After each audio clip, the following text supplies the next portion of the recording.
Hello, everyone, and welcome to the As Seen on TV podcast for the Vampire Diaries, Season 5, Episode 9, The Cell. Wake up. Why so tired? I blame Starbound. Yeah, I do too. See, I was only up until 4 a.m. This one went until the sun friggin' rose and... I could have had breakfast. I could almost called it brunch. That's how early I stayed up. Yeah. I'm your host, Dom. With me I have Omikins. Hi. And the Giggle Factory. And Mike. Hello. No Giggle Factory here. But also Although I living can in go the get Giggle it. Factory. The Giggle Factory. Mm-hmm. So what'd you guys think of this episode? It was... decent. Honey, are you okay? She wants us to keep talking, so we I glaze know. right over the facts so she could drink, but we're not doing that. The problem is I can hear her coughing through the wall, so...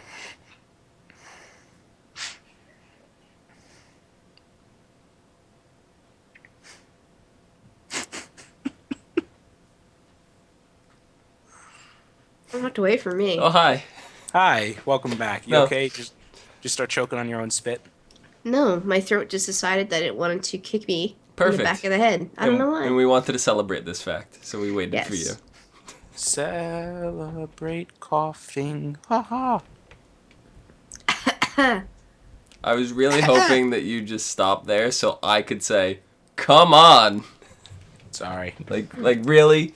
Like, come on. No. Anyway, I personally was kind of disappointed with this episode. Yeah, it could have been a lot better. What's in the box? We've been saying that a lot. Yeah.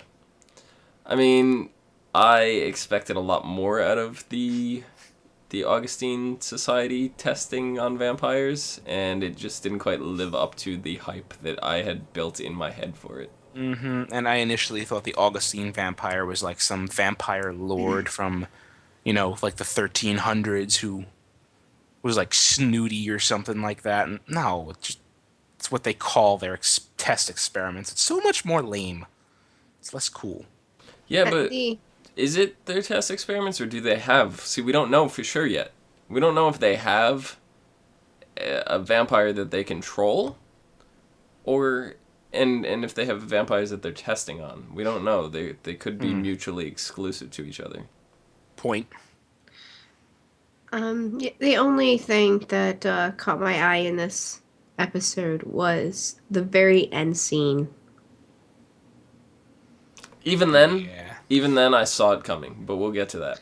Yeah. So, Aaron Whitmore. Who saw that one coming? I didn't. I mean, Whitmore College and all that other stuff, but blah, blah, blah. I did not see it coming that he was related. No. Yeah.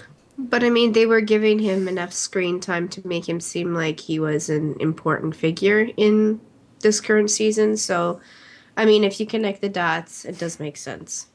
Important character in current season, yeah, but not enough to have me guess any of the stuff they revealed. But correct me if I'm wrong. Wasn't Whitmore one of the founding families as well for Mystic Falls, or am I completely crossing things? I think you're completely crossing things. I don't think there was a Whitmore family in Mystic Falls. Pretty certain. I don't remember. There's the Fells, the Forbes, the Salvatores, the Gilberts. There wasn't a Whitmore? I could have sworn there was. Maybe not. I don't think there was. For some Anywho. reason, I had thought that was the case, and Whitmore was just the college that they were going to that was also named after one of the founding families. I could be way off. I think I am. Okay. Because I know that in Lost there was a Charles Whitmore, and Yeah, I think I'm just confusing too many shows. I mean, I don't watch enough as it is, right? So. Yeah, right. So But yeah, didn't see that coming. Yeah. So right off the bat, we get thrown into this episode with Aaron knowing about vampires. Whose side do you think he's gonna choose? At the moment, it's tough to say. At the moment, he's just kind of like he's lost over that a vampire killed his parents, which he thought it was just an animal attack, which is the typical cover for vampire attack in the Vampire Diaries.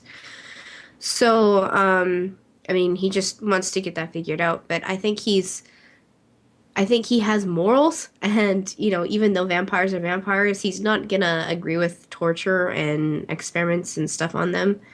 And of course, he's not gonna agree to them going and ripping people's throats out. So he's kind of on the line, on the fence. I agree. Yeah. Right now he's just distraught. Like, vampire killed my parents, so he's pretty much ready to blame any vampire, as we had seen. Yeah. Even though any kind of little bit of logical thinking would, bring out there's probably a hell of a lot more vampires than just the two of you. Yeah. But it wasn't just any vampire that killed his family, was it? No, it was our favorite. It was Damon. And we got a sign that, we've been complaining that Damon's not his old badass self, that he's too nice. But we find out that even though he was dating Elena at the time, he still went off on his own and continued his little plan his revenge plan that he's been acting for the past 50 plus years. Yeah, that was kind of sadistic of Damon. And the fact that he's still doing it, even though, he's with Elena and everything, that shows that maybe he's not a reformed Mr. Nice Guy. It's all about doing it behind her back, right? Yeah.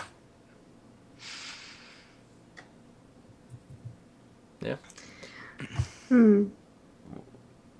What? the way you huffed over there, you had something to say. Nope, nothing to say. It sounded like it was going to be dirty. No, nothing to say. You're the only one who said something dirty. She's just gonna huff and puff and blow the house in. You're the big bad wolf?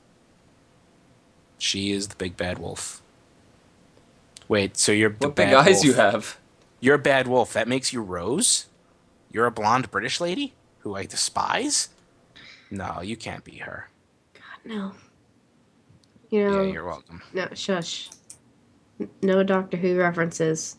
Okay, sorry. We've had enough of those. Wait, which doctor? The Witch Doctor, exactly. Yes, you said Doctor Who. Like the ones from New Orleans, Witch Doctors. Was that him or the cat?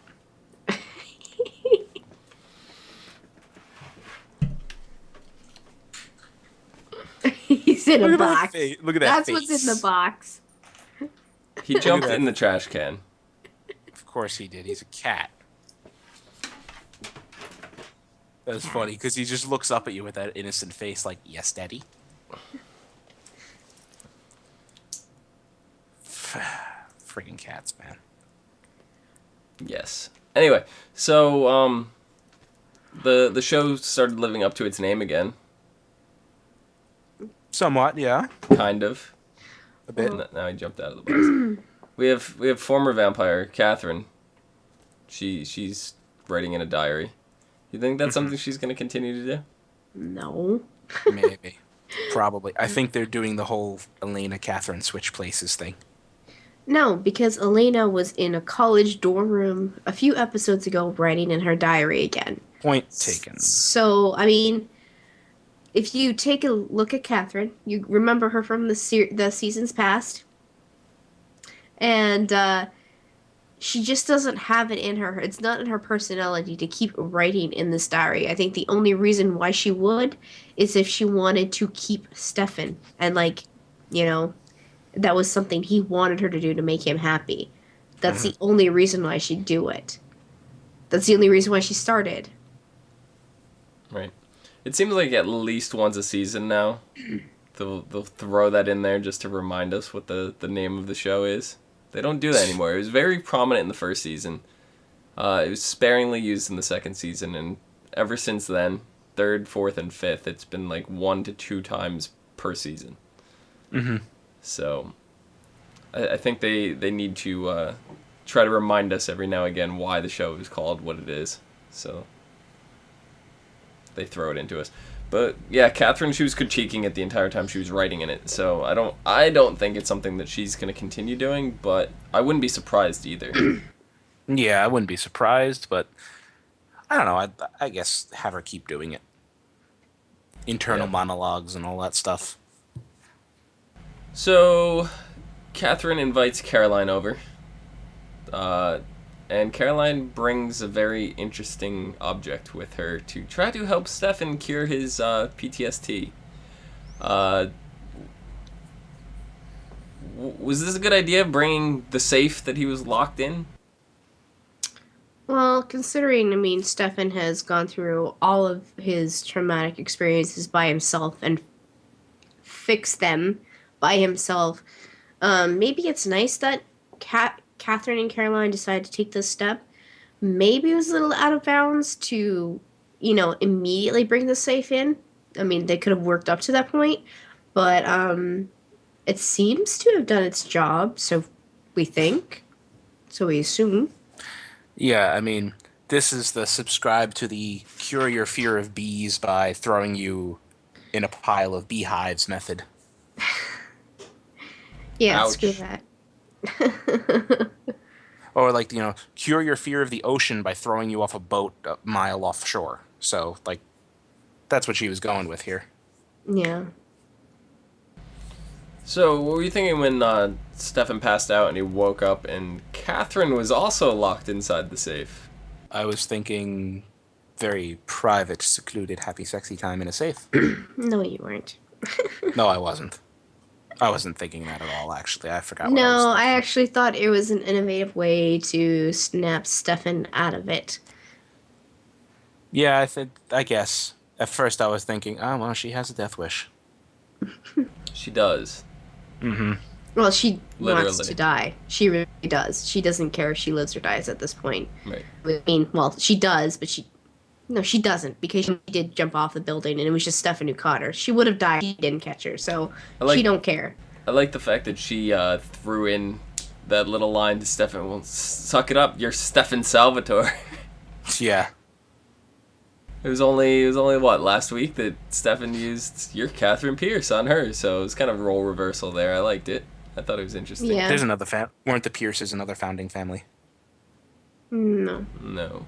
Oh, okay. Never mind. Continue. Catherine Pierce was a traveling visitor that happened to fall upon Mystic Falls and make her home there for a short time. Okay. Continue. The Lockwoods was another one that we Yes. forgot. I don't know how we forgot that. Yeah.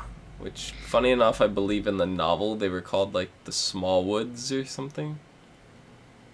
Lockwood sounds better. Yes, much, much better. So, and then it looked like Stefan and Catherine were gonna share a kiss. And then Caroline just rips the safe wide open. She's like, you get kind of quiet in there. Do you think she knew what was going on? Do you think that's why she opened the safe? No. No, She- I mean, Caroline she still has that dissy part of her. It may have gotten quiet, and that's why she opened it up. But I mean, if she would have listened in a little bit listened in like she can, she would realize that they were sharing a tender moment. Mm-hmm. Yeah. I don't know. I think she's still she's not a big fan of Damon. So I think she's still Team Stefan, so I think it was intentional on her part. I think she was trying to prevent Catherine and Stefan from hooking up because she still is hoping Elena and Stefan will get back together. Well, if she wanted to prevent that, she failed. Mm-hmm. Eventually, yes. Mm-hmm. Yeah. Were you expecting it? Maybe. It built up to that point, yes. So expecting it happened. I knew something like that was going to happen from reading prior like interviews and synopsis that Catherine and Stefan were going to be spending some time together. So it makes sense that they would do something to rekindle what they used to have. Yeah, we kind of guessed last few episodes. We were toying around with the idea of Stefan and Catherine getting back together, and wasn't really surprised. Kind of seemed like the direction they were heading in anyway. So, I guess the Augustine test experiments. What were you guys expecting out of them? A lot more. I mean, they've had years and years to, I think, to perfect upon and just figure out things. Like I was sitting there, and 10 years for Enzo, 5 years for Damon in this experimental facility, basically a basement. Um, and it just seemed like it was the same tests over and over and over and over for 5, 10 years.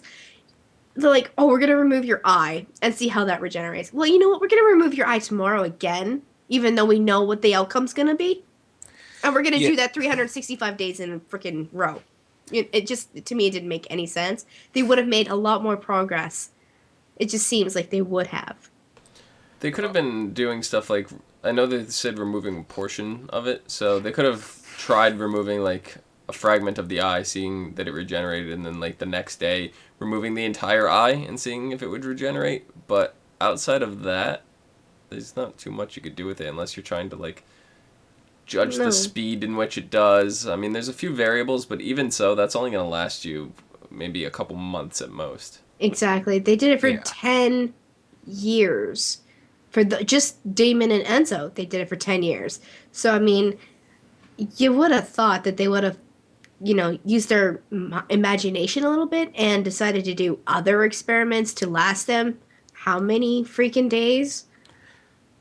Yeah, and now, I mean, now it's, the modern era and stuff. There's way more sophisticated tests and it's sophisticated equipment. So, I mean, Dr. West has a lot more science, I guess you could say, at his disposal than they would have had 60 years ago.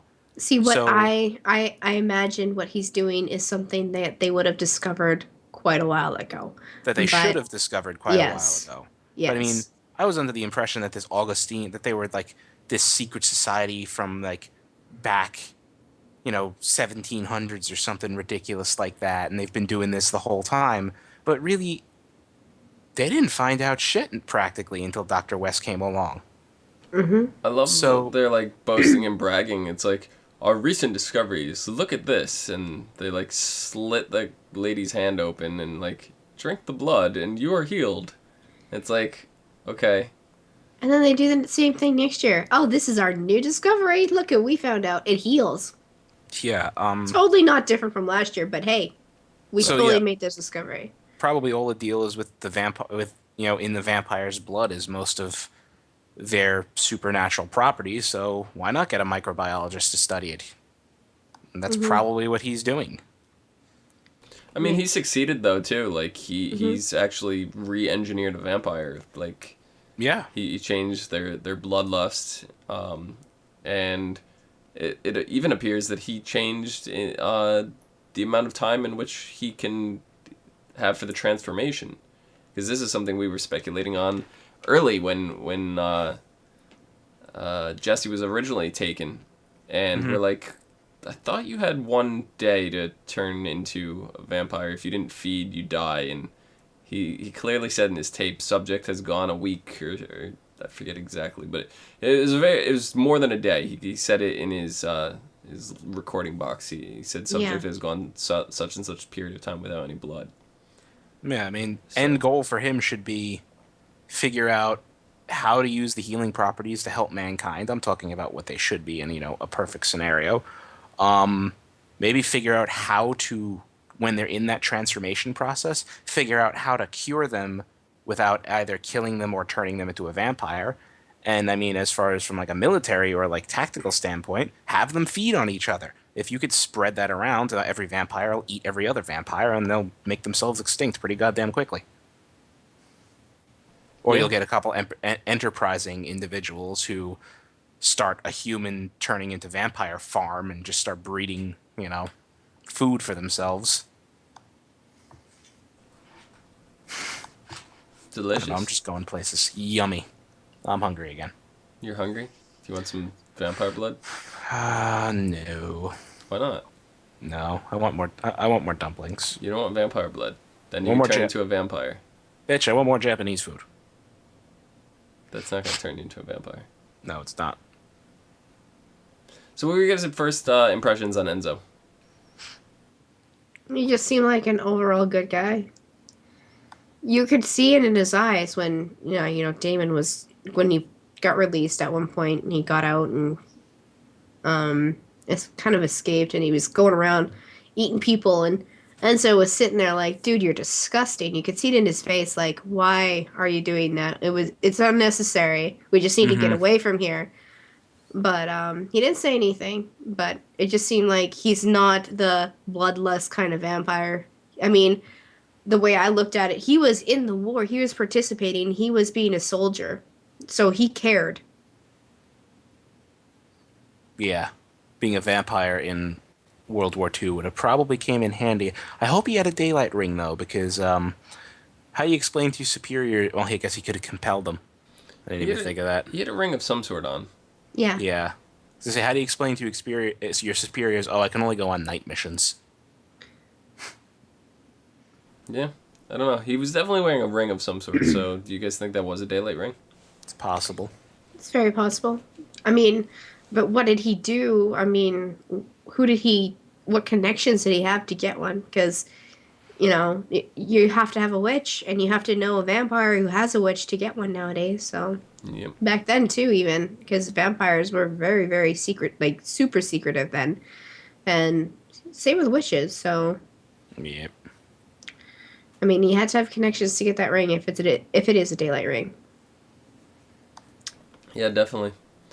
So were you guys?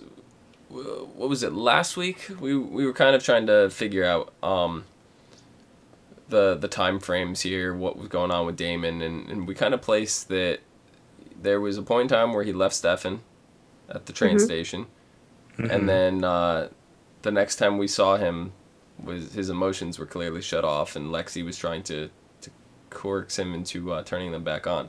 So we knew there had to be some event that took place right in between, smack dead in the middle there, which caused Damon to actually turn his emotions off. And we kind of speculated that there was going to be something this episode where we finally get to see that. Were you guys surprised that it was for Enzo? No, I mean, he spent 5 years in that rapist in the cell next to Enzo. He was the only person he could, connect with at all. And they experienced the same things that happen to them every day. So, I mean, it's natural to have some sort of compassion and shared feelings with the person that's next to you for that long. I mean, This was just surprising out of Damon. I guess because we've only seen Damon with his emotions off. this is true. That maybe he was different before that. It's just hard to imagine that you're sitting there in a cell. Your only escape from this cell every day is to be cut into pieces. And I guess, I mean, if he turned his emotions off, they'd probably just end up killing him because he probably wouldn't even scream in pain or anything. So for 5 years to sit in a cell and not really have anything to do, it makes sense that he would want to spend this time with this person and get to know him, and then having to turn his emotions off to leave him because at that point they were kind of like best friends. I mean, rock, paper, scissors? Come on now. Who wins with paper? I mean, really. I've won with paper.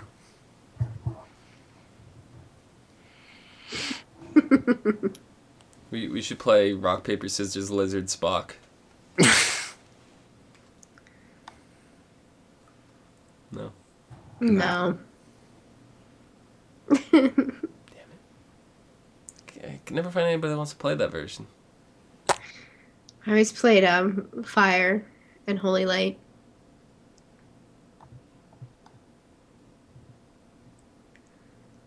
Never heard of that version.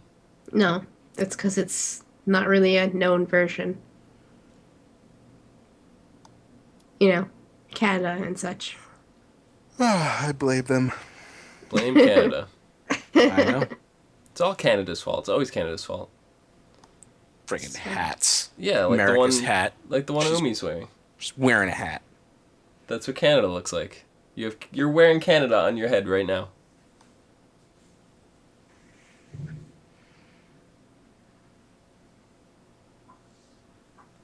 And the lumberjack moose. Is that why his name is Jack? That's why his name is Jack. He's a lumberjack. Ah ha ha ha. I'm just gonna call him Lumber. Crazy. So, were you guys surprised Enzo was still alive? Yes, Yeah. actually. I was really surprised actually. That's why I said Really? the only scene that got me was that last scene with Really? From the Elena beginning and of the Enzo. episode, I was like, Enzo's still alive. Well, the last we saw of him, he was in a cage in a place that was on fire. I figured he died. Yeah. I don't know. I forget what show this rule started for me, but unless I physically see a character die, they're not dead. I guess that works. That's how I will always look at every show that I ever watch from here on out. Unless the character is shown dead, they're not dead. Mm-hmm. That's how I go. So going into this episode, knowing that there was going to be some backstory with this character Enzo that we were discussing last week, I was like, he's still alive. Like, they're not going to set this brand new character up just for a flashback. And no, I knew he was going to still be alive. But how do you think that he's gonna react to find out Damon's locked back up in a cell after all this time? I think he's gonna be pissed off. I mean, Perhaps. Damon abandoned him, and the whole plan was that they would escape together. So, I don't know, for Damon just to leave him. And, I had an issue, when, Damon's trying to free Enzo from the bars, and they're like, oh, Vervain, Vervain. Enzo, stand the F back. Damon, use your goddamn boot and beat down that freaking door. Kick it. Yeah, I know. Do a flying, back up, use your super speed, and do a flying friggin' sidekick to the goddamn thing. You'll smash right through it. I thought steel was one of the things impervious to vampire strength. It was just, it didn't say it was steel. It just said it was Vervain. Or Vervain iron. coated. I thought it was some kind of metal of some sort that they couldn't do anything about. It doesn't matter to me. I mean, it seems silly that, it doesn't matter about our supernatural powers, our strength or whatever. We can't bend this metal because we're impervious to it. It's impervious to us or whatever. I mean, if you have strength and you put enough force behind whatever you're doing, you're going to bend it. It doesn't make any sense to me. I mean, Bend him. You say he was swinging a piece of timber. Say he was swinging a piece of timber and he could bend it with that timber. I mean, he Use could. those There's Canadian words again. What, timber? Yeah, we say a piece of wood. Whatever. A log. Whatever. Or a 2x4. But you know what? I'm just saying, there's other means around to breaking those bars apart other than ripping them open with your hands and getting them loose that way. He could have saved Enzo instead of just walking away. Weren't they at a fancy party or something? They were. Okay. Yeah. Wasn't there a piece of furniture? Pick up a couch and throw it at the It was goddamn on fire. cage. The whole place was on fire. His sex was on fire. Find something that's not on fire and throw it at the cage. Smash it. Break it open. Like I Stuff said, that. throw your foot forcefully at the bars and it will bend. And if you break your foot, then guess what? It'll heal pretty quickly, and you can just, super vampire speed hop on one leg out of the goddamn place. Yeah, I just found a logical in pretty much everything. Bouncy, bouncy, bouncy, For that bouncy. episode. I'm willing to bet Julie Plec was not involved in this episode. Probably not. Do you think that's safe to say? She's not involved in a lot of them. I mean, I think every second, not even every second, almost every third episode is when she writes, and the rest is actually taken over by other people. Well, it's definitely a collaborative process. They all sit in the room and they kind of discuss because they're not just like, "Hey, writer, come in and just craft this out of nothing, and we're just gonna go along with it." It's definitely something that they're overarchingly like discussing. They're planning, but I think this goes back to what we were talking about earlier. That originals seems to be taking up a lot of her time right now. Yeah, that's true. So I think she's more focused on that, and some of these little nuances are slipping through the cracks, stuff that wouldn't really fly before. Possible. So No. I don't know. Hopefully that's not the case. Hopefully she's not spreading herself too thin. But more importantly, how do you think Damon is going to react to finding out Enzo's still alive after all this time? I think he's gonna shit his pants. I honestly Probably. think he's gonna shit his pants. Because not only Enzo is gonna be pissed off, but Elena is gonna lose her mind at him. Because she just heard the story and she's like, you walked away, you abandoned this guy. And now that guy's on the table next to her, she's gonna feel really sorry for Enzo. And he And was she's here gonna the whole time? He he was never here thought the to whole come back for time. him? And so Elena's gonna take it out on Damon. And he's gonna shit his pants about that. He's gonna be like, oh crap, I just made my girlfriend very, very angry at me. She was disappointed in me for doing this killing behind her back while we were dating this summer, but now she's really gonna be pissed at me. Hmm. Yeah. Hmm. So which one do you think is going to be more surprised to see the other? Damon. Damon's gonna be yeah. way more surprised. I think Enzo's just gonna laugh it off and be like, "You idiot! You got stuck in this stupid jam again. Well, I ain't saving your ass this time." Mm-hmm. So if it came to a choice between one or the other, do you think Damon's going to let Enzo escape over him? You know what? I think he will. He would do that. He would make that decision now because Elena's made him soft. Unfortunately. Mm-hmm. Yeah. Yeah. So, do you think Enzo is the Augustine vampire that killed Megan? Yes. I do now. I don't think so. I don't think so because if he got free and he fed on someone, he'd be able to fight his way out. I think one of these vampires was another Jesse experiment that just got out of hand. So, um, I don't think we'll actually ever learn about this vampire because almost immediately after the accident happened with Megan, that vampire was eliminated.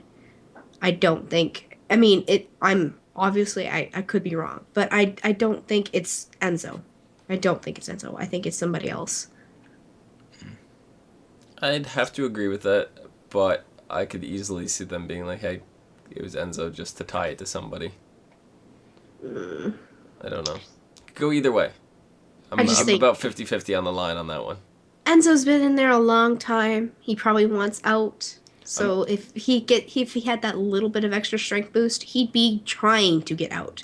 I'm thinking that it very well could have been Enzo trying to make an escape, attacked Megan, and threw her out the window and was getting ready to leave, and they vervained him and caught him again. We don't know. That's a lot of people to erase memories of because that would seem like it's a huge party. It's a huge party, yes.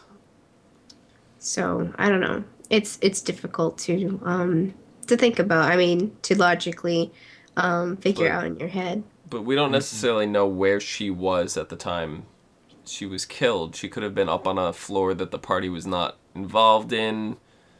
She could have been in the wrong place at the wrong time. She could have been brought to him. Mm-hmm.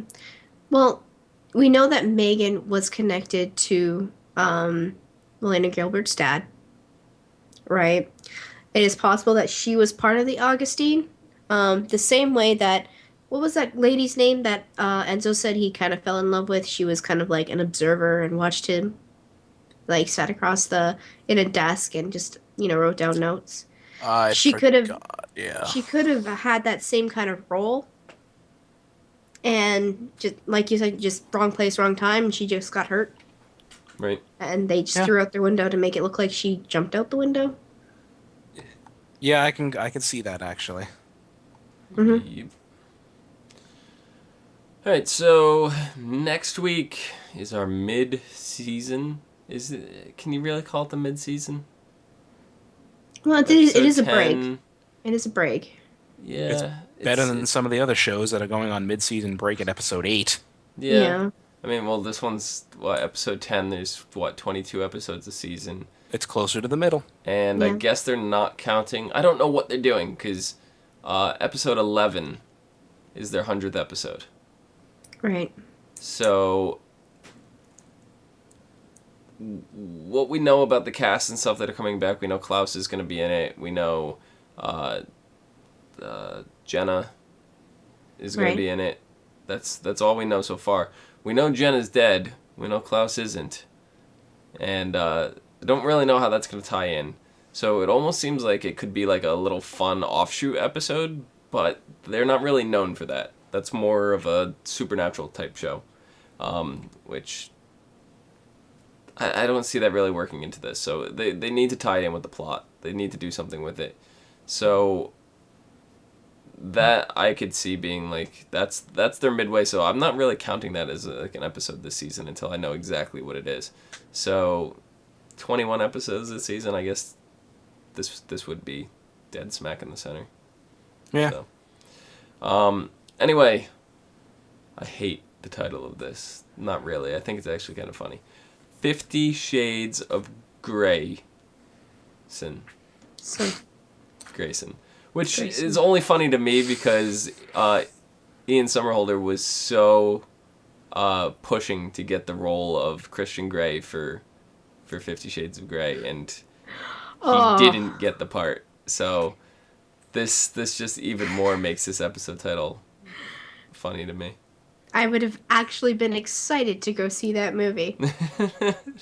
But now I'm like I was already like, no, that's not gonna happen. But if they're like Ian Somerhalder, I would have been like, oh shit, gotta see it. I'm not gonna lie, I probably would have ended up seeing it too. But that is not the case, so I have no intentions of seeing that movie unless for some reason we all decide that we're gonna do a show on it. No. You never know. Never say never. You never know. You never know. It might end up getting a lot more information out there. It might actually be nothing like the book and actually be great. I was gonna say like Twilight, but then you said great, so I couldn't. No. I don't even know if it was anything like the book or not, so. The hair is back. You know what, Sev? You're right. It's back. Here we go. So much noise. It hurts my ears. So, 50 Shades of Grayson. Damon realizes Elena is in danger and enlists Stefan's help to find her. What? Damon's out? Did I miss something? Read the rest of the synopsis and then we'll decide. No, I'm stopping there. Damon, well, I don't know. Maybe Damon figured out a way to escape. Or do you think that this is reminiscent to season 1 Damon? Do you remember? Yeah, it could be a flashback. It could be a flashback. No, not a flashback. I'm saying. Oh no, never mind. Season 1 Damon using some kind of mind summoning. Remember when he was summoning Caroline to let him out of the basement? He was calling to her. You're right. From far away. Maybe that's something he does to start. Yeah.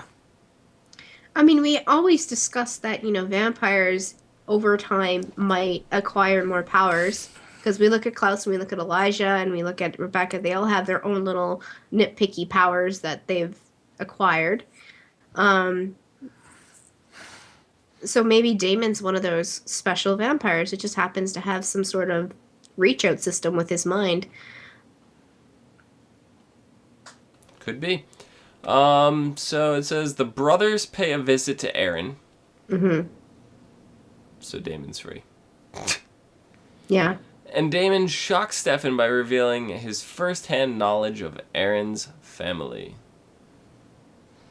We already know he was an avid stalker of the Whitmores, so that's not really much of a surprise. Yeah.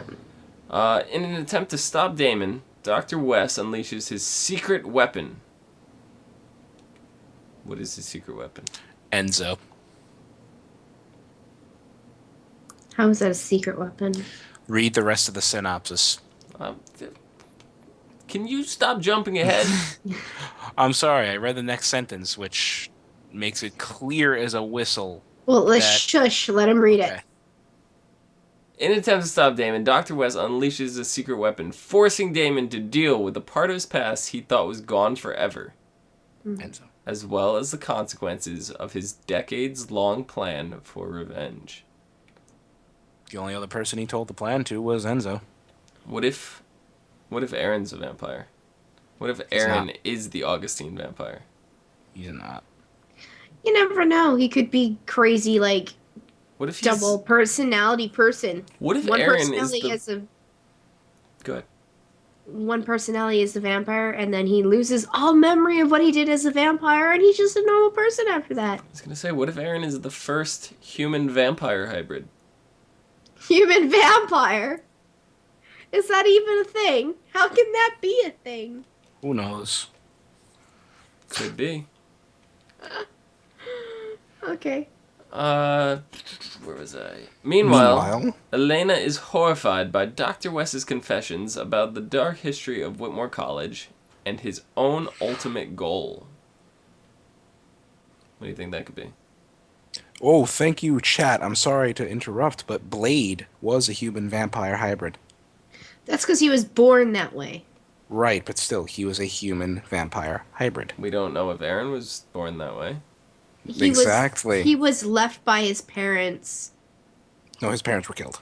Yeah, his parents were killed, but he was with his parents. But Damon left him there so that he could grow up, have a family. But he could have already been a human vampire. We don't know. He could have been. The Augustine inject vampire blood, or however they did it, to themselves to screw it up. Who knows? Because it seems like they want to get rid of vampires indefinitely. They're the Augustines. Nothing they do makes sense. They rip people's eyeballs out for 5 years straight. We've already proven that they're incompetent and ineffective. Okay. 5 years of ripping out eyeballs. Really? Go on. Finally, a frantic Catherine turns to Matt for help. Until she realizes that Nadia may be the only one that can solve her problem.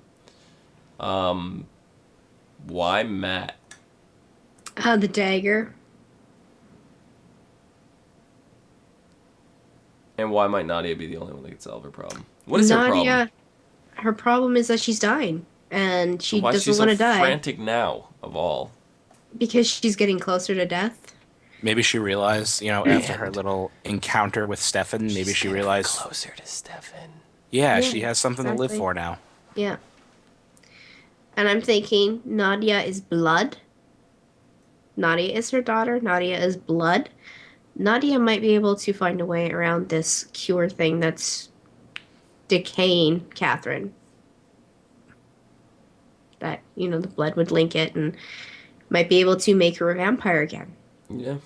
Which is what Catherine ultimately wants. See, and here I was thinking it was doppelganger blood that was going to do it, but nope. Maybe it might be family. Mm-hmm. Yep. Which is something Catherine wasn't too fond of to begin with. Nope.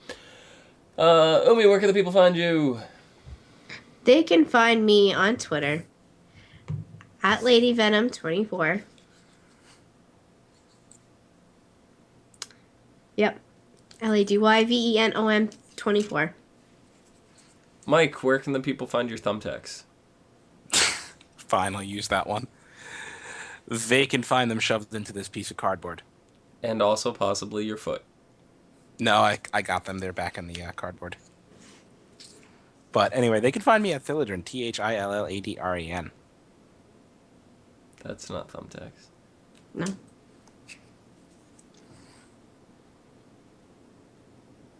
Where's the @ sign?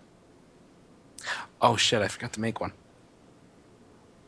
You can find me on Twitter at Phenomedom, PHENOMEDOM.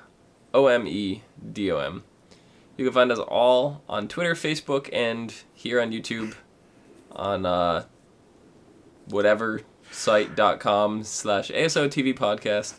For some more podcasts or some of your favorite TV shows, feel free to leave us some comments, feedback. Give us a shot in the dark what your predictions are for next week. Or send us an email, asotvpodcast@gmail.com. Yes. So until next week. See you guys later. Farewell. I feel like we should put TV static with this, but then I think that would get really annoying. It Probably would. It would get annoying. Where can they find my hair? Sev, they can find the hair on my ass. That's the worst place to find hair.